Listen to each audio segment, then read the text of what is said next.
नाही, मी जरी मोहोळ विधानसभा मतदारसंघातून आमदार झालो असलो तरी हा वार्ड ही माझी जन्मभूमी आहे. या वार्डामध्ये माझा जन्म झाला, माझ्या वडिलाचा जन्म झाला, माझं शालेय शिक्षण इथंच झालं, महाविद्यालयीन शिक्षण इथंच झालं आणि वयाच्या 25व्या वर्षी मी मुंबईला गेलो.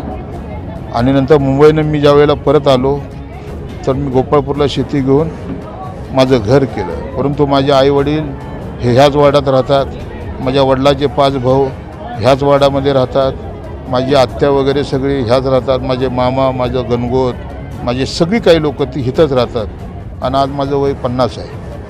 गेली 50 वर्षानंतरनं या 14 नंबर वार्डानं, या गल्लीनं महाराष्ट्राच्या विधानसभेत एक आमदार म्हणून मला पाठवलं. मोहोळ मतदारसंघानं पाठवलं असलं तरी ह्या गल्लीचा फार सिंहाचा वाटा आहे.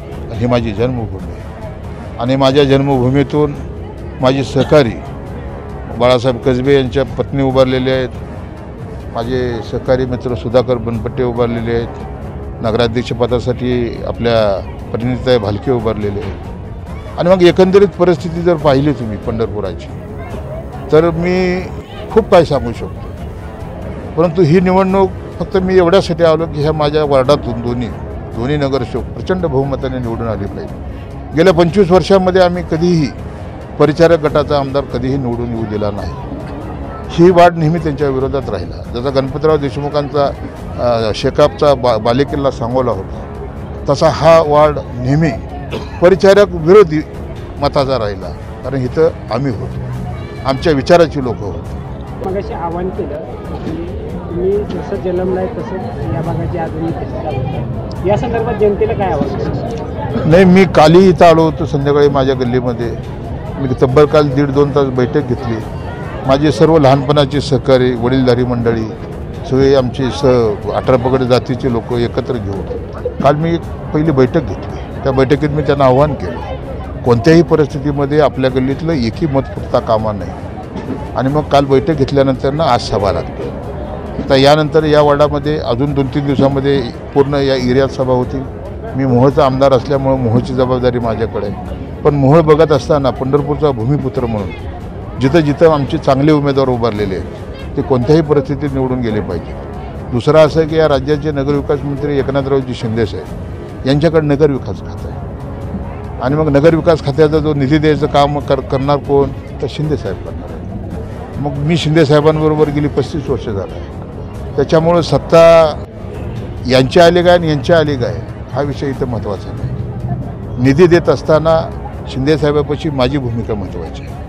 आणि तो निधी एवढ्यासाठी द्यायचा आपल्याला की ज्यावेळी सत्ता बदलली जाते त्यावेळी नव्या माणसाला संधी दिली जाते त्यावेळी निश्चितपणाने विकास होतो.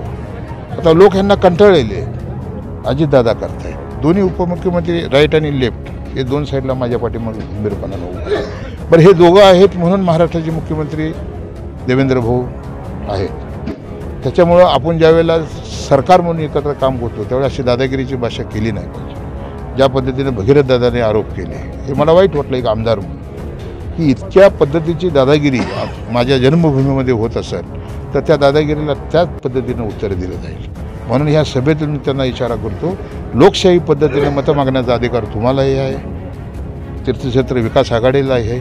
फक्त दादागिरीने सत्तेचा उत्माच करू नका. सगळे आमदार सिलेंडर झाले पण एकच फक्त आमदार आहे की यांना सिलेंडर न होणार. का नाही तर माझी पारीख पोटी आहे आणि एकनाथ शिंदेसारखा खंबीर नेता माझ्या पाठीशी खंबीरपणानं उभा आहे. मला काय झालं की शिंदेसाहेब पाठदीचे कलेक्टर असेल, SP असेल, पूर्ण यंत्रणा असेल, आमचेही 12 मंत्री मंत्रिमंडळात आहेत शिंदेसाहेबांचे. अजितदादाचे 10 मंत्री आहेत, 22 मंत्री आहेत. विकासाचे निधी देणारे सर्व मंत्री आपले आहेत आणि हे आहेत म्हणून राज्याचे मुख्यमंत्री देवाभाऊ आहेत. पण देवाभाऊंच्या नावावरती गैरकारभार करण्याचं काम, देवाभाऊ अत्यंत स्वच्छ मनाचा माणूस आहे, परंतु खालची जी टीम आहे ती त्यांच्या नावावरती दमदाटी दादागिरीची भाषा करत असेल तर निश्चितपणानं महाराष्ट्राच्या मुख्यमंत्र्यांना भेटून या पंढरपूरच्या नगरपालिकेत चाललेल्या दादागिरीबद्दल मी नक्कीच एक आमदार म्हणून सांगितल्याशिवाय राहणार नाही.